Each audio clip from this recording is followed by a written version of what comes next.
Welcome to this cybersecurity demonstration. In this video, we'll explore how to turn a read-only local file inclusion vulnerability into full remote code execution using a technique called log poisoning. Let's begin with the scenario. You've discovered a local file inclusion vulnerability at this URL. You can read arbitrary files on the server, like the etc. password file. However, you cannot upload any files. You only have read-only access. Your goal is to achieve remote code execution. During your reconnaissance, you make an important discovery. The Apache server logs are accessible. Specifically, you can read the access log at var log apache 2 access log. Here's the key insight. Every HTTP request made to the server is logged here, including IP addresses, requested URLs, and most importantly, the user agent headers. Now let's understand the attack vector. The Apache access log records all incoming requests in a format like this. Notice that the user agent header is written directly into the log file without sanitization. This leads to a critical question. What if we could control what's written in that user agent header? If the server includes this log file and passes it as PHP, any PHP code we inject would execute. Step 1. Poison the log file. We send a request with a malicious user agent header containing PHP code.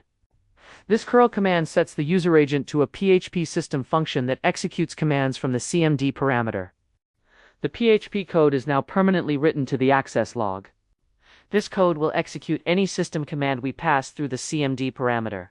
Step 2. Execute the poisoned log. Now we use the LFI vulnerability to include the log file as PHP. We navigate to the index page and set the page parameter to traverse up directories and point to the Apache access log. We also add the CMD parameter set to whoami. The server includes the log file and parses it as PHP. When it encounters our malicious user agent entry, it executes the code, running the whoami command. Remote code execution achieved.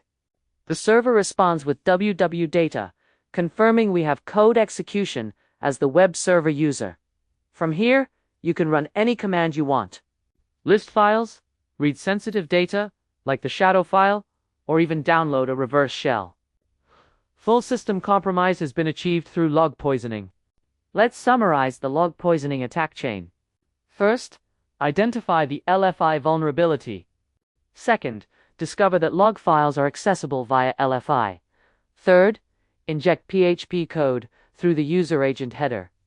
Fourth, include the log file via LFI to execute the injected code. Finally, achieve remote code execution. To prevent this attack, disable PHP execution in log directories, sanitize all user inputs including headers, and use allow lists for file inclusion.